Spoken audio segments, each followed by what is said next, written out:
در شهر استقلال بخشیده به 33مین سالگرد تأسیسیابی قواهای مسلح جمهوری تاجیکستان چوربینی تنتنوی برگزار گردید. نماینده مقامات اجرایی حکومت دولتی ولایت سوخت نامه شادباشی رئیس ولایت رجب احمدزاده را بخشیده به روز تأسیسیابی قواهای مسلح جمهوری تاجیکستان به سهم حاضرین رسانید. قید کرده شد که قواهای مسلح همچون سپری با اعتماد دولت در حفظ تمامیت ارضی، تامین امنیت ملی و حفظ آرامی و ثبات جامعه نقش کلیدی دارند. خدمت در صف ارتش ملی نه تنها اجرای عهدهداری خدمتی بلکه افاده عالی وطن دوستی، مسئولیت شناسی و صداقت به دولت و ملت می باشد. رهبریت مقامات اجرایی حکومت دولتی شهر نیز ضمن سخنرانی خود ابراز نمودند که تربیت حربی وطن دوستی جوانان یکی از سمت‌های مهم سیاست دولتی جوانان محسوب می‌یابد.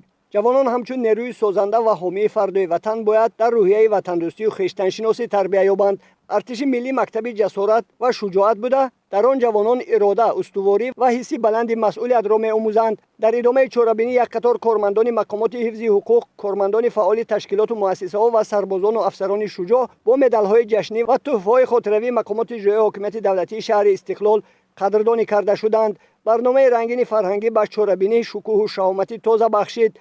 همچنین در قسم نظامی 3501 حدود شهر نیز به همین خاطر چوربینی با شکوه ایدانه برگزار شد. ذکر گردید که ارتش ملی پس از به دست آوردن استقلالیت دولتی در مرحله حساس تاریخی تأسیس یافته، پایه‌های آن در شرایط مرکب سیاسی و اجتماعی گذاشته شدند. با تلاش‌های پیگیرانه و دستگیری رهبریت عالی دولت، مخصوصا تحت سیاست خردمندانه اساسگذار صلح و وحدت ملی پیشوای ملت پرزیدنت جمهوری تاجیکستان محترم امامعلی رحمان، قواهای مسلح جمهوری تاجیکستان به یک نیروی منظم حربی تبدیل یافتند. امروز آنها دارای ساختار تکمیل یافته، هیئت کسبی آماده شده و زمینه مادی و تکنیکی معاصر میباشند.